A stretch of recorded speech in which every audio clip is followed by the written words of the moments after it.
डोक्याखाली उशी न घेता झोपण्याचे कोणते फायदे होतात? बऱ्याच जणांना काय असते, खूप मोठी उंचच्या उंच जाड, काही जण तर तक्के किंवा लोड हे घेऊन टीव्ही पाहतात, तसं पाहत पाहतच झोपतात.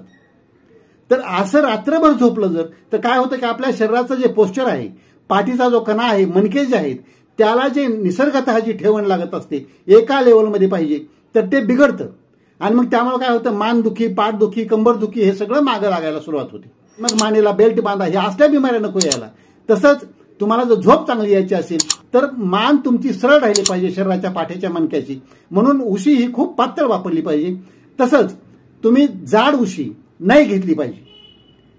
काही वेळेस काय होतं की उशी वापरून त्याच्यावर घाम किंवा तेल डोक्याचं लागून इतकी घाण झालेली असते आणि त्याच्यामुळे चेहऱ्याला, केसांना त्याचं इन्फेक्शन होत असतं.